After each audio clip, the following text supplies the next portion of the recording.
बिस्मिल्लाहिर्रहमानिर्रहीम। मेरे अज़ीज़ तलबा और तालिबात, अस्सलाम वालेकुम। मैं आपकी उर्दू की टीचर आपसे मुखातिब हूँ।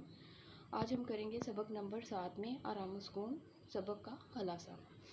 मियाँ बीमार हैं। डॉक्टर साहब कहते हैं कि फ़िक्र की कोई बात नहीं, सिर्फ काम की ज़्यादती की वजह से हरारत हो गई है। चंद रोज़ आराम की ज़रूरत है, तबीयत खुद ब खुद संभल जाएगी। बेगम डॉक्टर से कहती कि मैं भी यही बात कई बार इनसे कह चुकी हूँ, मगर मेरी बात का इन पर ज़रा असर नहीं होता। डॉक्टर चला जाता है तो बेगम अपने शोहर को आराम करने की तलकीन करती हैं, लेकिन अमलन वो खुद एक पल के लिए भी खामद को आराम करने नहीं देती।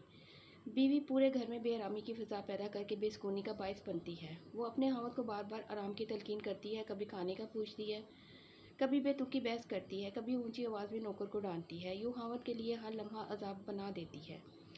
सक्का पानी लेकर ज़रा देर से पहुंचता है तो इसे बुरा भला कहती है। बच्चा खिलौना गाड़ी से खेलता है तो इसे भी झिड़कियाँ देती है।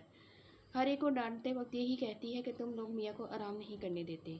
मियाँ इसकी बेतुकी गुफ्तगू और शोर सुन के कराता है, मगर बीवी को कोई एहसास नहीं होता। वो इसकी बात पर कान नहीं धरती।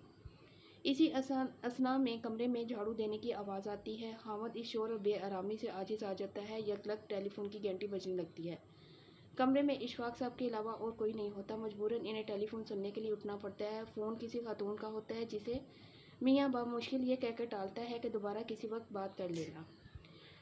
बीवी को टेलीफोन का इल्म होता है तो खामद से बहस शुरू कर देती है। किसका फ़ोन था, इसका नाम क्यों नहीं पूछा, ना जाने कौन थी और क्या कहना चाहती थी, वगैरह वगैरह।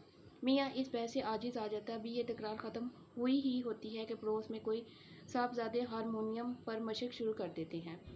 खामद कराता है, उदारा ये शोर बंद करो, मेरा सर फटा जा रहा है। वो बीवी को पड़ोसी के नाम खत लिखने की हदायत करता है। बीवी खत लिखने बैठ जाती है। बच्चा गिर पड़ता है, ज़ोर ज़ोर से रोने लगता है।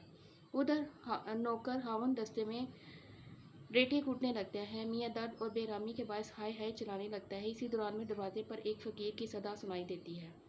यूँ रहा सहा सुकून भी बर्बाद हो जाता है। खामद इस इंतहाई बेसुकूनी में कराहने लगता है और इंतहाई आजिज़ आकर अपनी टोपी और शेरवानी उठाकर आराम और सुकून की तलाश में दफ्तर जाने के लिए तैयार हो जाता है। आज तो हमने किया है सबक नंबर 7 आराम और सुकून का खुलासा। इंशाअल्लाह ताला अगले लेक्चर में मैं फिर आपसे मिलूँगी। अल्लाह हाफिज़।